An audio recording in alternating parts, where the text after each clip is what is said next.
Right. Well, welcome you guys as y'all are coming in. Welcome to our first AI crash course session. We are excited to chat with you guys a little bit about AI, kind of demystifying what is it really, to understand how it works a little bit, and then how you can use it as a tool, as a teacher or in your everyday life. So this is just our very basic intro for using AI in the ABE world. But it's just a very, intro level uh, session that we will do together. See if I can get my slides going.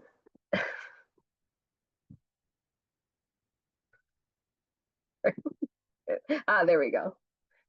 Okay, move my thing out of the way here too. Please share in the chat your program or location if it is outside of Minnesota, your role. Are you a teacher, a tutor, coordinator, anything? And then 3 words describing how you feel about AI. I know there's lots of feelings out there all across the spectrum. So drop it in the chat. Let's see where you're coming in from and how you how you feel about AI. What are your experiences with that?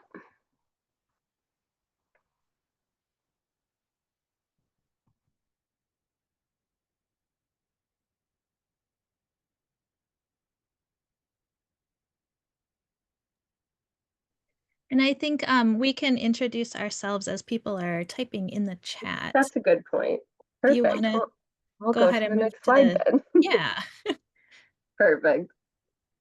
Well, my name is Melody Stapleton. I am a technology or digital literacy coordinator slash teacher at a location called Learning and Style School, which is an English school for adult immigrants, and it's in Minneapolis. How about you, Jason? Hi, I'm Jason Brazier. I'm the technology administrator for Literacy Minnesota.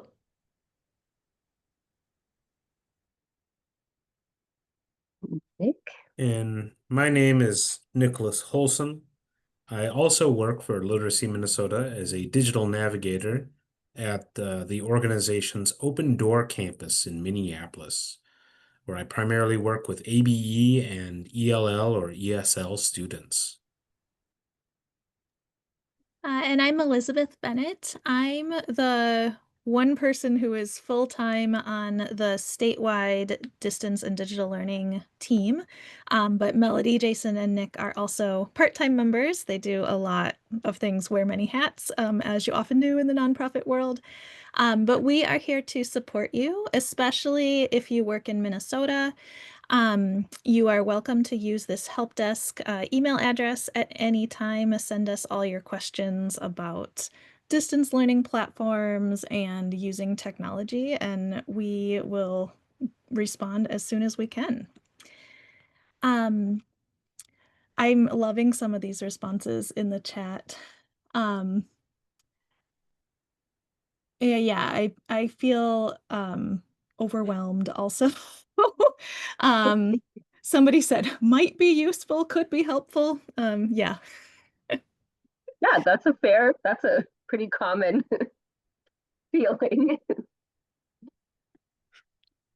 Now I need to find where my chat went. We've got curious, novice, apprehensive about student use. Yep. Nervous, sometimes frustrated, but still interested in how this will affect the landscape. Sorry, Jen. Yeah, the prompt is just share where you work, your role at your program, and 3 words about how you feel about AI. Actually, we've got that on the next slide if you want to advance. That's true. Thank you.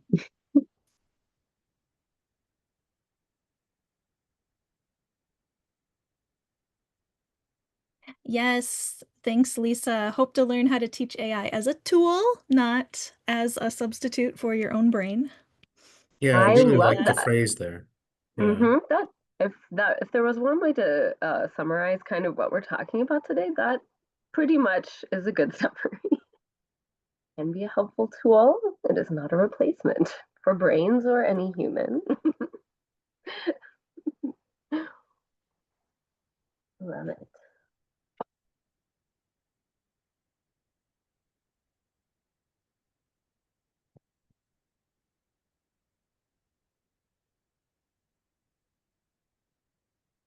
Fast. Fast is definitely a way to describe it too.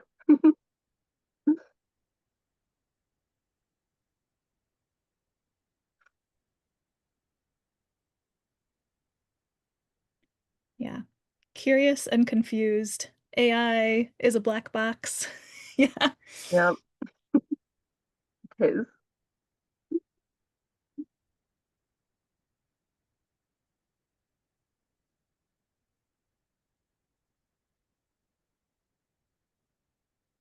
Well, feel free to keep using the chat throughout our time today.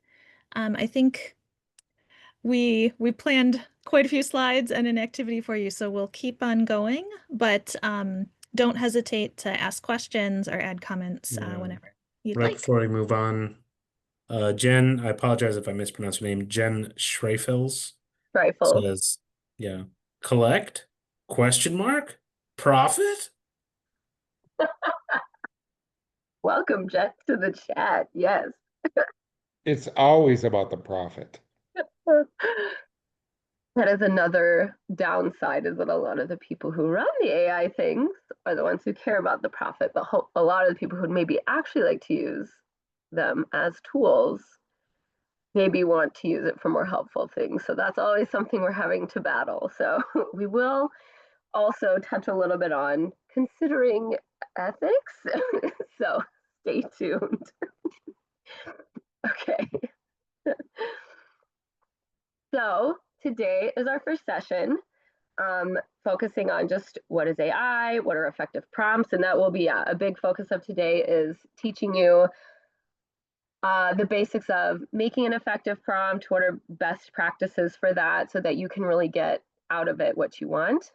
Also very beginner friendly because like a lot of us have mentioned, a lot of us are feeling very hesitant and overwhelmed and it's a big question mark and there's a lot of doom and gloom out there about a lot of the things and there also is a lot of hype and so we're here to kind of maybe bring a little balance here of like we can all learn this and it's not too scary and we can just find ways to do it in the best ways that we can.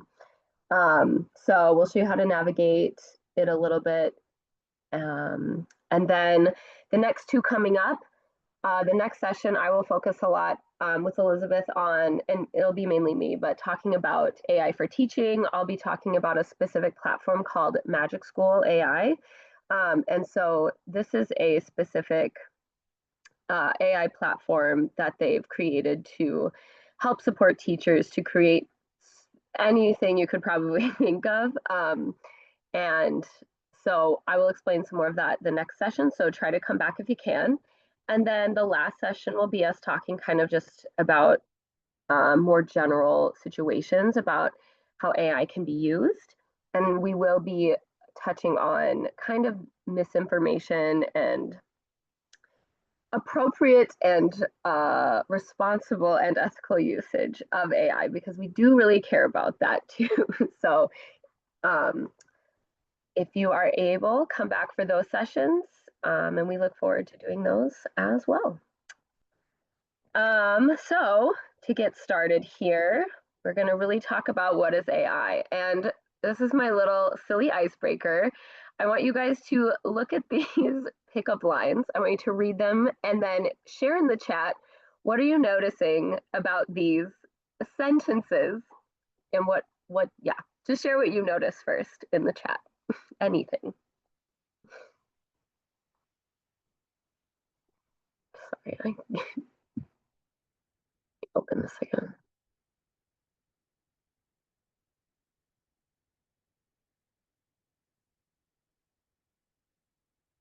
They are odd. Tell me more. Why are they odd? What do you notice? Mostly grammatically correct, question mark, yes.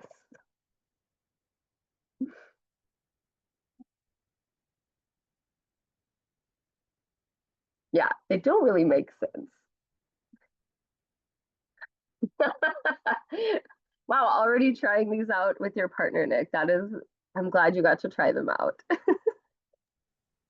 We'll see if I have a partner after this, if I Right. continue to have one. Okay, any last thoughts? This is just a silly way for us to start because this, yeah, you might notice that there are some things slightly misspelled, other things are not misspelled. Some things seem grammatically correct, but when you read it, it doesn't make sense.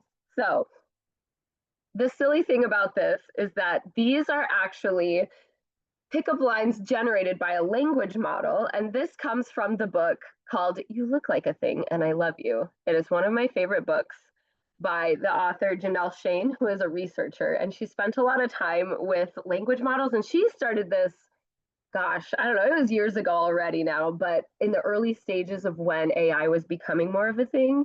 And she kind of took some language models and trained them from scratch, and this is an example where maybe she gave it a bunch of input, which was a bunch of pickup lines, and it had to learn to create its own, right?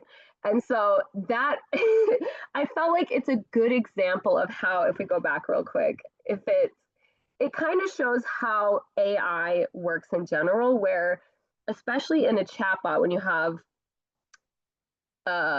it's language being imitated, right?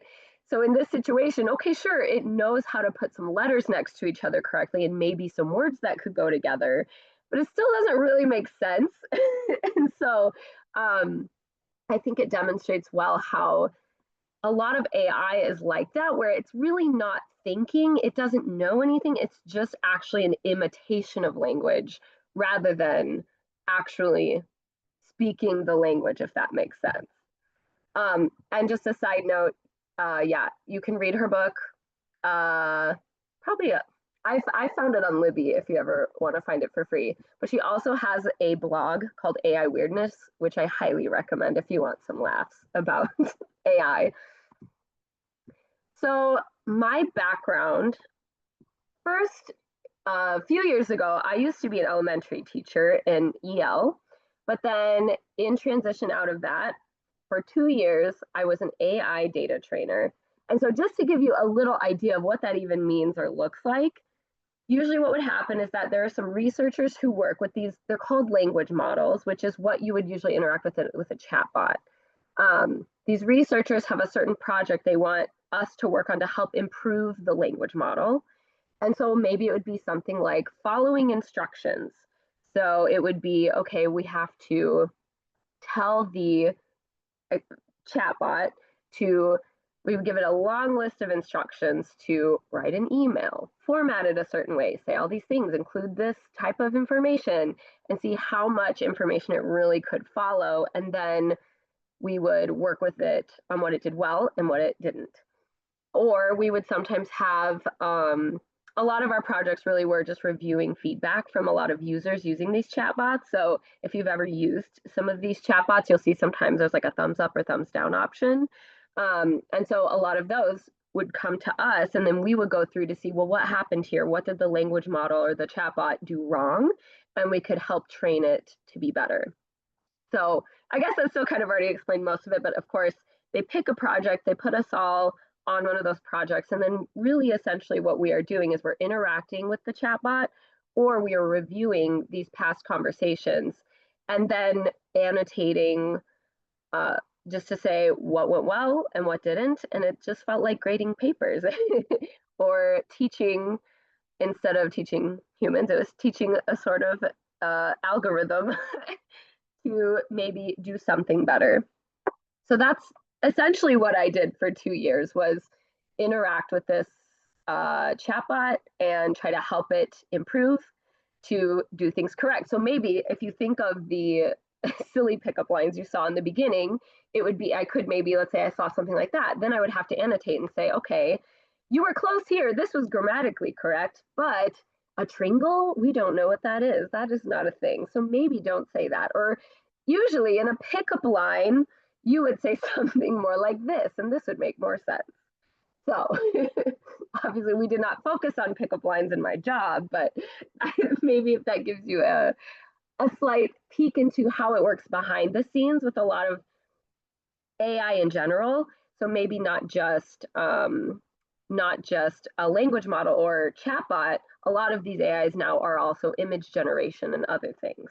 So that's where there's a lot of training behind that goes into it. There's thousands of people training these models, and then hopefully it improves. As if many of you have worked with them, you'll see how sometimes they get better and sometimes they get worse, which is a really fun part of it too.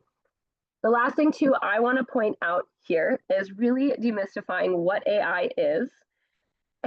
Hopefully most of you know this, but if not, no problem. It is not a sentient, flawless technology that thinks, understands, feels, and knows what it's doing and will either save the world or take over the world.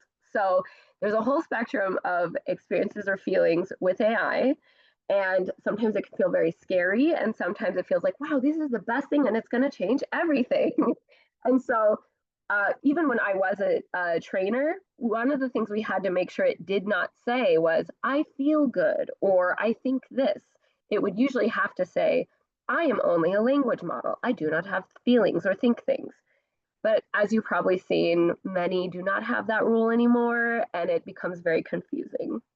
So, as long as we know it is just a model, it is an algorithm, it is something that is predicting something. So, especially if you have a chatbot like ChatGPT, uh, what were the other ones? Perplexity, or Google or Microsoft, they all have their different chatbots that you'll see even when you maybe try to Google something, for example, and you'll see an AI summary. All it is doing is looking at the text that is available and doing text prediction, like maybe you've experienced on your cell phone. It is just guessing the next best word based on what it was quickly trained on and what it's seeing. So all it is input and output, and it's just predicting and imitating language.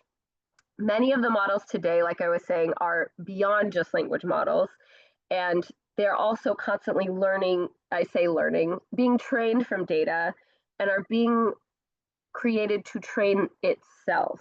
So that's when you'll start hearing more about generative AI, and it's kind of where artificial intelligence, the idea of it comes from, because it's trying to teach itself.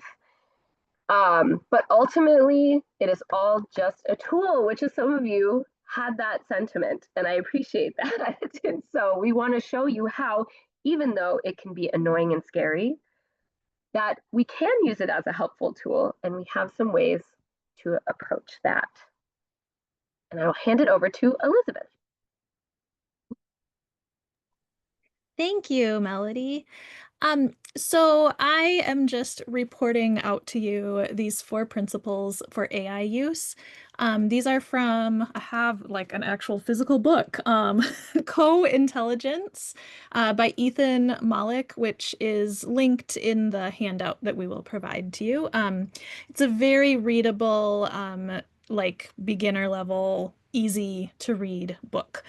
And I really like these principles because they help us understand why we should want to get involved with using AI and make it a little less scary. So his first principle, which, yeah, there we go. He says, always invite AI to the table. In other words, like you have to start experimenting with it. Make it a part of your workflow. Because experimentation gives you the chance to become the best expert in the world in using AI for a task that you know well. We, as teachers and administrators and volunteers who work with adult learners, we have really important professional expertise, and the AI world needs that, right? Most of the, people we think of in Silicon Valley who are creating these things probably don't have our same experience with adult learners. And so our input and the way that we figure out to use these tools actually really matters. Go to the next.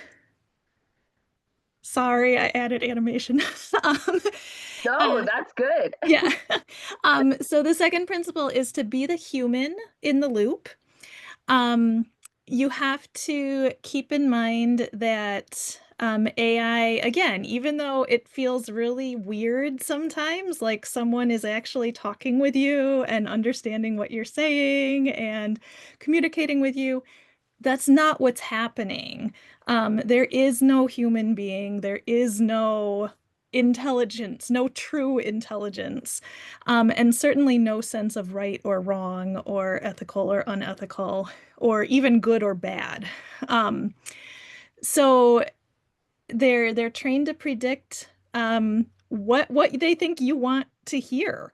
And a lot of the time, you know, giving you an answer that like makes you feel good, um, might be more likely than something that's actually accurate.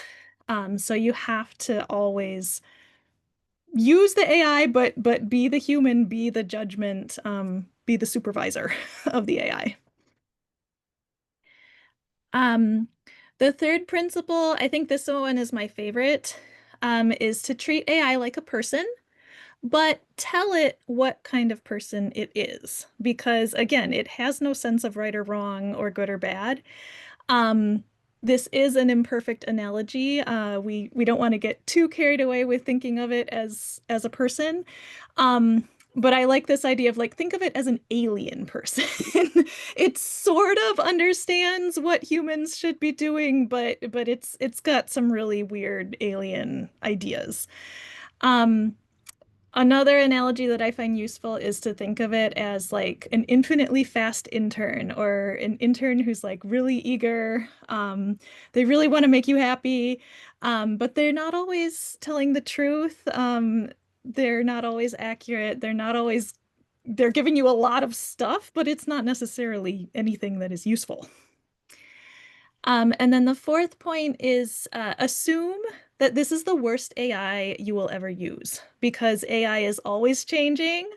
Um, it's probably getting better in a lot of ways. I mean, we can debate if this is actually better or not, but it's always changing. It's developing new sorts of things it can produce and do. Um, this is where we got to really embrace digital resilience and just be willing to keep experimenting and keep learning. Um, Something that I worry about as a user, and I know many teachers do as well, is that AI is really bad for the environment. Um, yes, that is true. Um, I don't really have a great answer, unfortunately. I have a lot of concerns about it myself. Um, I will say a lot of the electricity, like the vast majority of the electricity that is used is part of the training process. So we as the end users do not have as much control over that. The amount of electricity it takes to feed it one prompt is very, very small to the amount of energy it took to train the whole model. But you know, our uses still do have an impact. It's important to remember that AI is just a tool. It's not always the best tool for every situation. Um, at our Digital Learning Institute last month, we had Rachel Riggs from the EdTech Center actually give an entire presentation on managing AI waste. And she shared this waste management hierarchy. And of course, the best way to avoid waste is to just prevent it in the first place. Don't use AI if it's not the best tool. So we'll go to the next slide. Um, you don't want to use AI generally for math or calculating. It's really good at predicting what is most likely to come next. That's not the same as what is actually 3 plus 3. um, AI is not a calculator. If you need numerical accuracy, use a calculator. Don't ask ChatGPT. Yeah, that's a big misunderstanding Yeah. that is not a lot of people's fault too. If the companies who made it really explained it a little better too, that'd be great. But here Yeah, we are doing it now. yeah. No, Khan Academy, I don't know if any of you have followed. If you use Khan Academy, you can't log in anymore without getting bombarded with all these AI tools to help you. Um, but in their student-facing AI tutor, Khan Academy, even their AI tutor, was not solving math problems correctly. Really embarrassing because that's kind of what Khan Academy is known for is math. So they actually had to change their model where if a student types in like just a basic calculation question, it doesn't go to the AI anymore. It goes to a calculator because that's like the large language model is good at predicting language, not so good at doing math. AI is also not exactly the same as a search engine. It gets confusing because we see those AI summaries, and a lot of the tools now have a button you can click where the AI will search the internet and pull together information from the internet. Um, but it's still not exactly the same. And even if you're using those features of AI tools, you still need to be really careful about verifying, checking the sources, um, going to the original source and making sure that like that's actually what the author said and what they meant. Um, and also if you're concerned about energy use, maybe just turn that AI summary off when you do a Google search. You don't need it. Maybe it's helpful sometimes, but a lot of the time it's just annoying. I think I've heard from a lot of people. Um, just ask your colleagues, right? If you need, teacher wisdom, ChatGPT doesn't have a whole lot of teacher wisdom. Talk to other human beings. That can be a lot more fruitful sometimes. And also books, right? Like, as we were preparing this, Jason was kind of laughing at me yesterday. It was like, you're reading a paper book to learn about AI, but actually, like, I think that's really helpful sometimes. Like, I know there's an actual human being who wrote this and put thought into it, um, and has evidence and good sources and citations and all of that. I trust it more than I trust some chatbot. So we can go to the next slide. So sometimes AI, though, is actually a really useful tool. Um, I find it really, really helpful for brainstorming and inspiration, um, just as a thought partner. If you don't have anyone around to just bounce ideas off of, it can be really useful. Um, Also for filling resource gaps, like we know ABE is just a very under-resourced field compared to K-12, compared to lots of other industries. Um, if you need a text at a second grade reading level about sexual harassment or something, like nobody is writing that at a second grade reading level. So if you need a topic for adults, but you just can't find anything, go ahead and use AI to help you get something that's going to be appropriate. And also for media.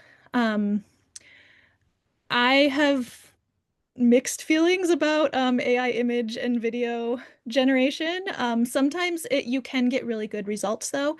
And I think especially for audio, it's really helpful. A lot of people just like it, you can have something read aloud to you, and that's really helpful for learning and for people who are busy, also for translation, and lots of other uses to actually help people learn.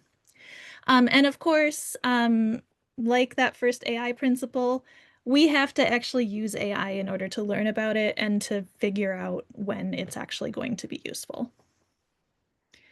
So we can keep going. Oh, and Jason's going to talk to you a bit about more the industry side of things. Sure. I always think that one way of understanding AI a little better is to know who's really behind it. Um, Outside of every country in the world and their defense department and their scientists, in the US, it's basically the same corporations that we already know. So Copilot is Microsoft, and they're just using Copilot to interact. with all their different applications, so that you can automatically create spreadsheets, and you can have Copilot go in and merge two documents together or pull pages from a contract. Um, so if you see Copilot, you're just dealing with Microsoft. If you've heard of Gemini, that's Google and its parent company Alphabet or Meta, however they are organizing themselves this day. Um, and I believe that's also Notebook LM. Is that what it's called, Wendy?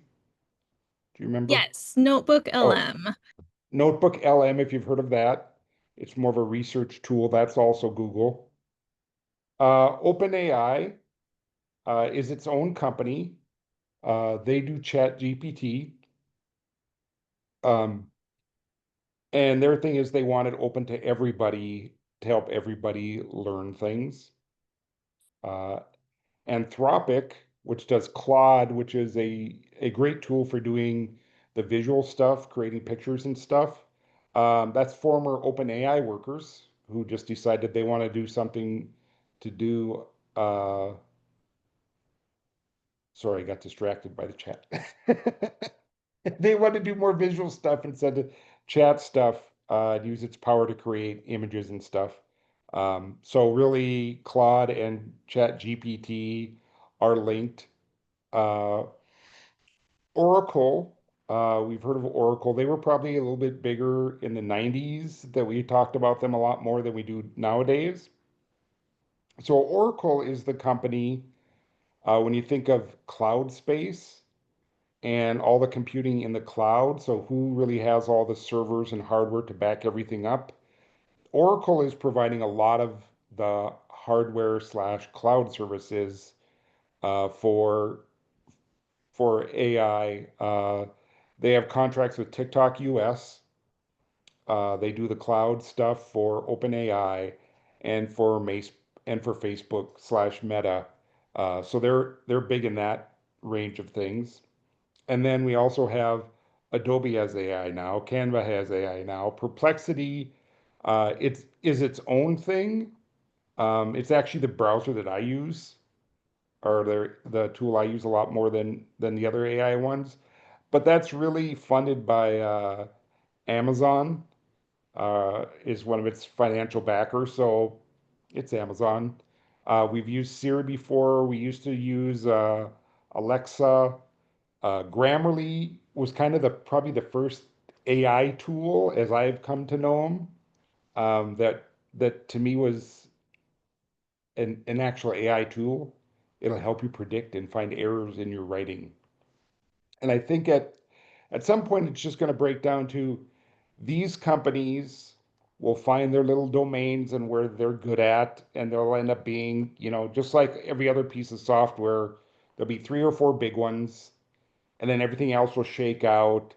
There'll be a couple newcomers, and then other things will get bought by bigger companies. Because in order to work this type of technology, it's in the billions. Like if you even wanted to start an AI company, just the hardware alone would cost you probably 100 million just to even start playing on the same level as everybody else. So that it's not, they always talk about, oh, the next app will be some guy in its garage. I'm like, the next AI app is probably not one guy sitting in his garage, because he doesn't have the hardware capable of doing it all.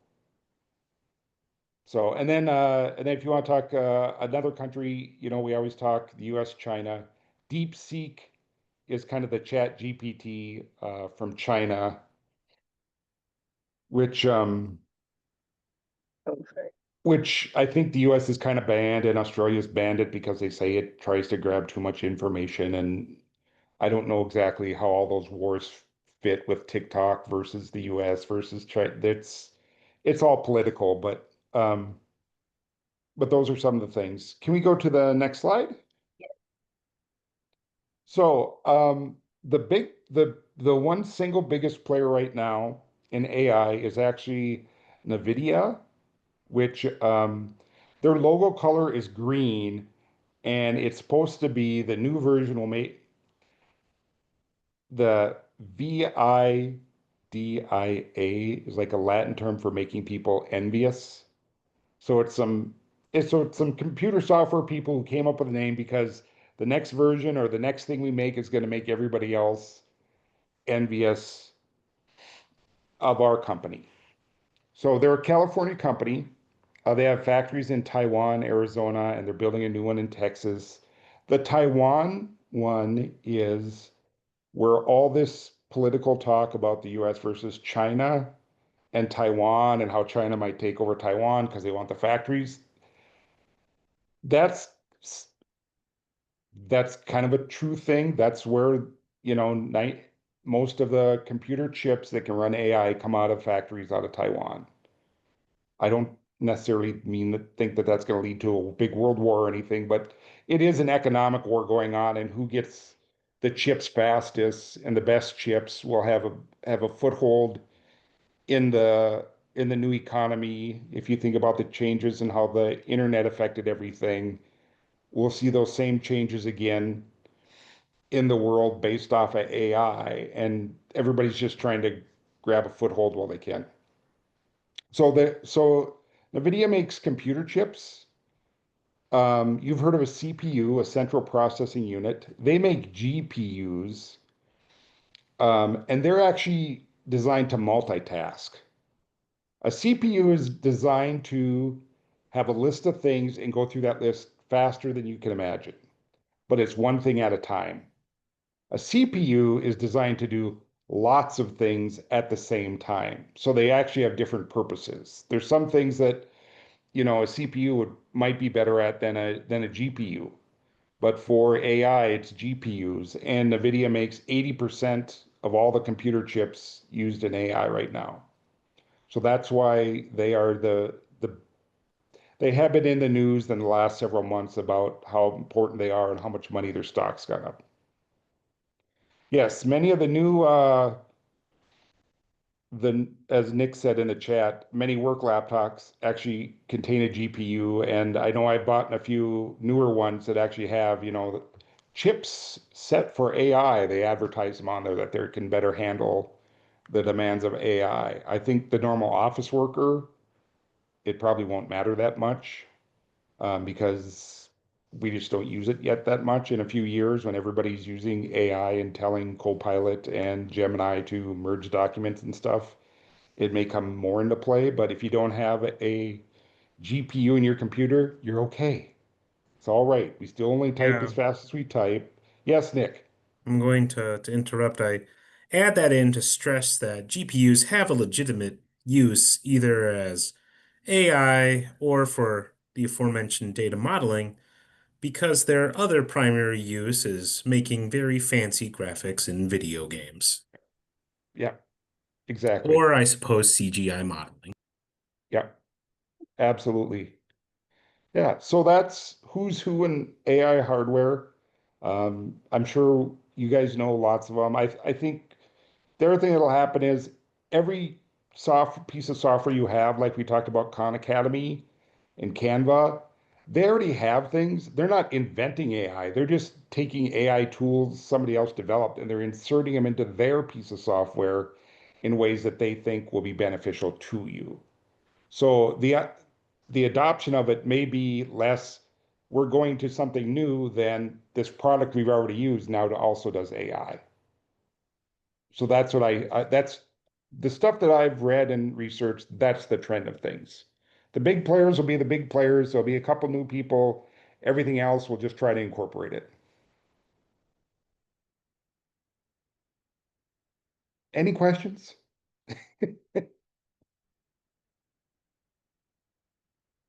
If not, I think we can move on to next session.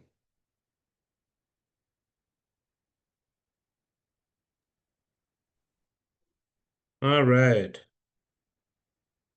So this last part of our conversation, the 20 minutes we have left, I'll try to kind of push through my session and get to our interactive activity. We're going to say we've gone over a general basics of what AI tools are out there, and we're going to see which mainstream tool might be most accessible and usable for you. My organization, for example, Literacy Minnesota, has Microsoft 365 and Google Workspace.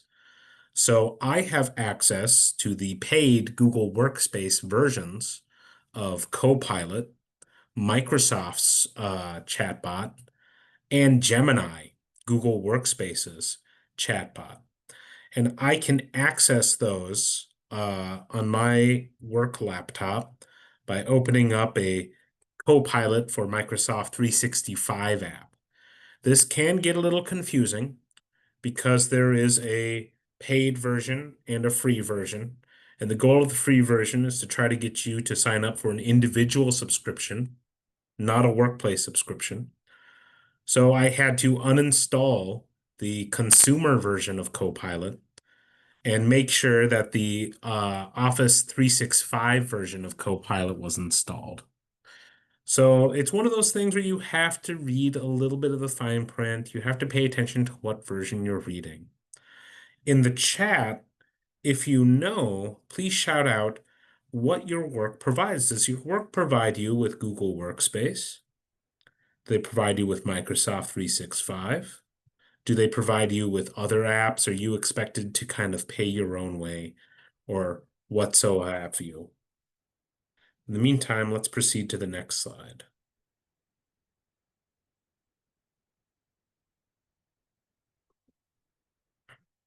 All right.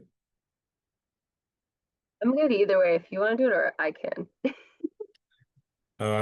I was just pausing to read chat. I can Perfect. go Yeah. through. Yeah. Yeah. Just good to see what Microsoft people. and Google, quite ubiquitous.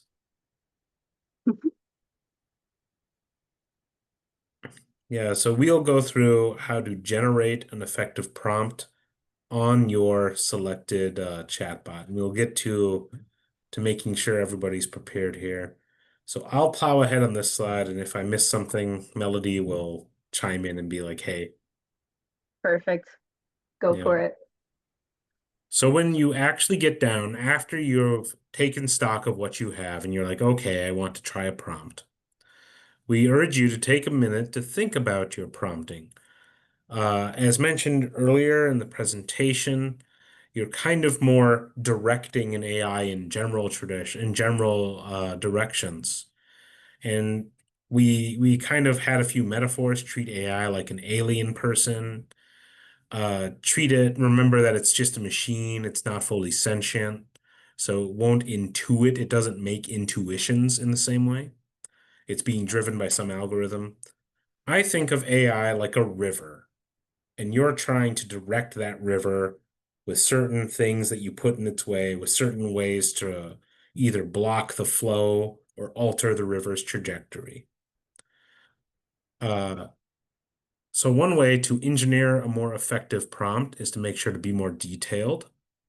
We have an example of a vague prompt, write a lesson plan on the water cycle, with more detailed prompts.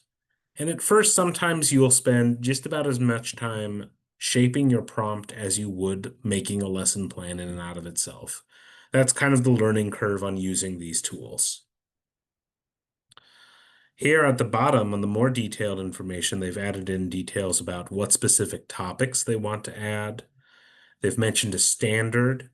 If the AI chatbot kind of knows what standards is, if it's specialized to talk about education, that's much more specific language. They'll talk about formatting, how to format or chunk this lesson plan, and other ways, kind of trying to get the AI into, for lack of a better term, a headspace that's all about education. Let's go to the next slide, unless there's anything you'd like to add. Yeah, the only thing I think I would add that I meant to add more to the slide is this still is definitely not enough for if like a lesson plan's a really big, that's a pretty big thing, and you want it to be accurate. The other thing too is even if it's about like standards, not all of them are trained on standards. And so a better practice really would be copying and pasting into like your prompt what standard you want. So instead of saying, write for fourth grade standards, I should have really put this specific standard. So you want to really give it the more specific information that you want to use. You want to like take away the guesswork from it because it's just predicting words. It might go, sure, here's a fourth grade standard, but it might actually not be correct. So keep those things in mind, and that the more information you give it, as in the standard you want or whatever, that is important.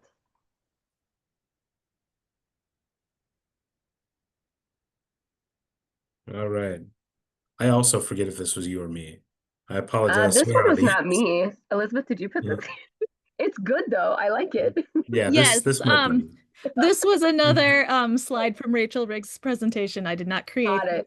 it. But this is a framework, RASEF, for writing effective prompts. It's not the only way to write an effective prompt, but it gives you a little structure if you're new to it.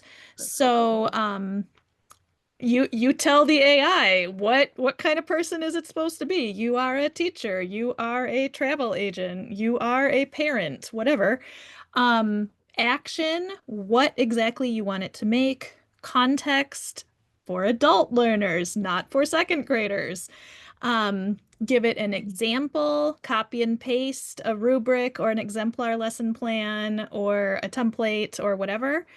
And you can also even tell it the format you want. You know, give me 4 bullet points or give me a table or give me 2 paragraphs of text.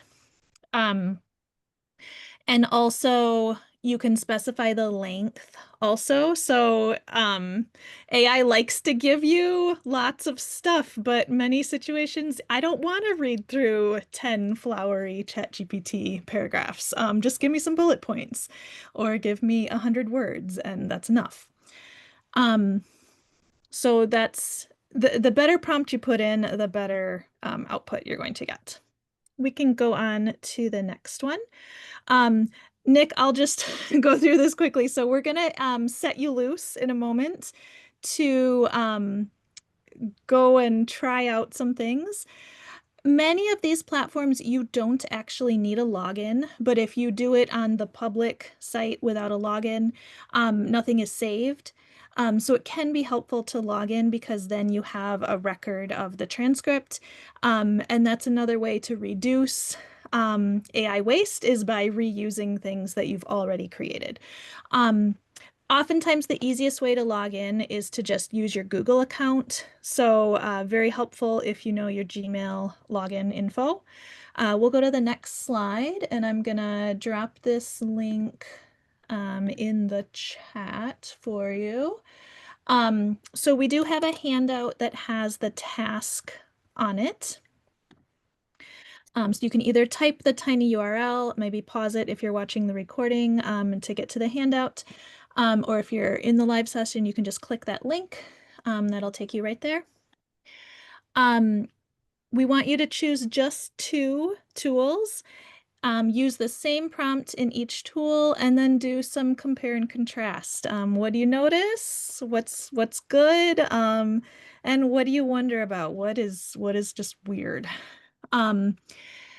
We will give you at least 5 minutes to work by yourself. And if you need some more support, maybe you forgot your Google password or you just really want some more support, that's fine.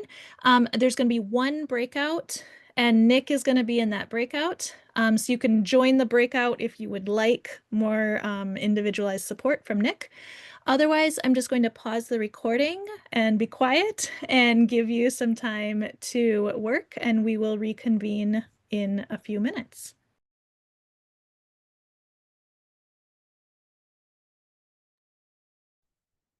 All right, at this point, I'm going to invite you to return to your Zoom window. And I apologize, we ran out of time for a small group sharing, but if you wouldn't mind just sharing out to the full group, either in the chat or we would really love it if you're feeling brave and want to turn on your microphone and share. What did you notice? What did you wonder? What happened?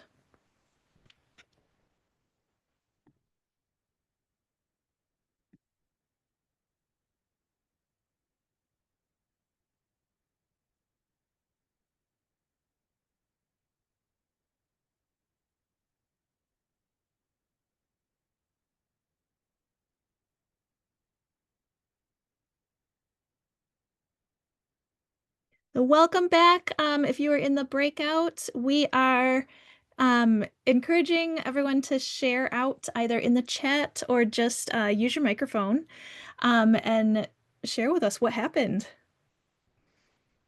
I'll start. I modified the prompt about the ESL teacher looking for a table readout. I changed it to ask for different phrases about personal information and examples of maybe forms that somebody might run into. And I really struggled to figure out how to ask for a picture of a form Mm-hmm. or a real life example. I wasn't sure how to phrase that part, even though the rest of it was pretty helpful. Okay. Cindy says, I compared Gemini to ChatGPT, asking for a lesson plan for level 4 ESL Civics. ChatGPT was much simpler, easier to read, better breakdown, looked more like the lessons I actually teach. Yeah. Not to talk poorly about any platform, but frankly, I have not been real impressed with Gemini compared to some of the other tools I have tried. Kathleen shared originally I didn't set a time because she was trying to create a meeting agenda on a topic. And once she included a specific time frame, she got a better meeting agenda. Thank you.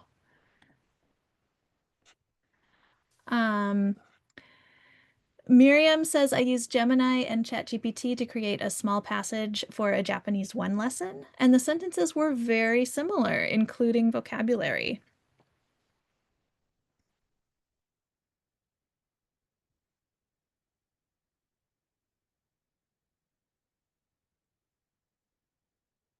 Oh, Copilot and ChatGPT actually for the Japanese lesson. Jason, do you know, does Copilot use ChatGPT's underlying architecture? I believe it does. I think they were trained on the same models.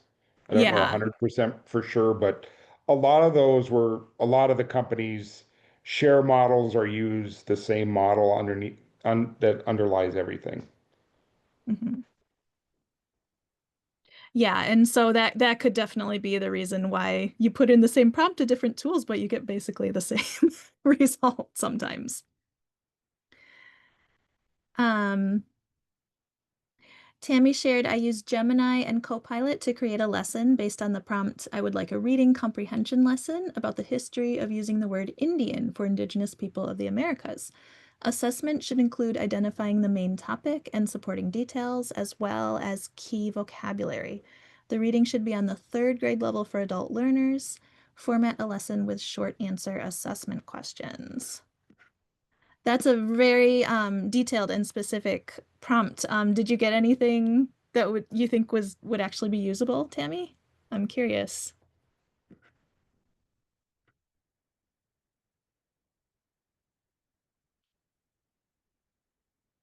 Yeah, it does take time. I'm sure it gave you a lot of text to read through. So Tammy says, I'm not sure yet because I haven't been able to read everything well and assess it, but That is one thing you can tell it also. Yeah, please be more concise.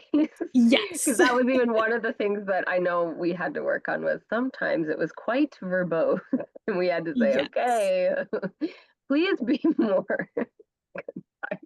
So tell it that. Tell it that as much as you need to. Hey, Elizabeth. Yeah. One thing else that I want to mention, I did an AI training at Summer Institute about using video and stuff.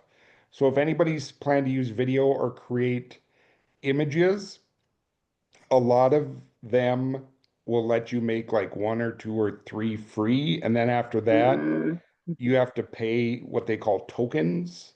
So you basically buy credits to use as attempts to do things. So Mhm. be wary that, if you want to go create your own movie, that you probably won't be able to do it without paying somebody something for the high-end creations of especially video and pictures because it consumes a lot of computing power. So everybody's kind of moving to, oh, that's going to cost you, or you'll have to move up to the pro version in order to do that. And even then you may be limited to how much you can create in a, you know, in a week or a month or whatever. So just be aware costs associating with things are Yeah. out there, and it probably will increase because at some point they're going to want their billions of money back, and you'll be paying for it. Yeah. And there are also there's also bandwidth rush hours in my experience. So That's you true. might have to budget some time, like if people try to make certain video prompts during extremely busy periods, you get longer than normal processing times. Mhm. I've also, the only time I've ever run into a limit with just chatting, not creating images or videos, is when I upload files, which is really nice because that provides like a very clear example of the kind of thing that you're looking for. Um, but then, ChatGPT would helpfully remind me, you've reached your data limit for today. You can try again tomorrow at 8:57 a.m. or you can upgrade. So yeah, if you are attaching files, that will also might cause you to hit your limit. Yeah, and just keep in mind too, I don't know if anyone's seen, sometimes people might post that it'll say, sure, I took the information from your document and did this, but you need to really triple check because sometimes it might say that, quote, thinking it did, or again, it's just predicting. Yeah, just double check maybe what the free version allows you to do before you're asking it to do things too, just so then you're not disappointed with what it is or is not giving you. So keep in Yeah. mind. Oh, and realize anytime you do it, it's learning from you. So anything you put in or you create, especially on a free version, that all becomes data for them to use to keep building their own product. Mhm. So it's that's how they learn, is learning off of you and all of us. Um, and hopefully it makes it better. That's the point of it. But be aware if you're putting your novel out there or something else that you wanted to edit, that it'll scrape it and try and learn from you as much as you're trying to get from it. Yeah, that's another thing we'll hopefully talk about in another session is responsible usage. So come back. We can learn more about that too. Yeah. And there's Yeah. plenty of good in AI too. Yes. Oh, yes. So we There's don't want lots to of be good. downers on it. No, we're not being downers. We're just knowing how to approach it so that we keep it good. Yes. All right.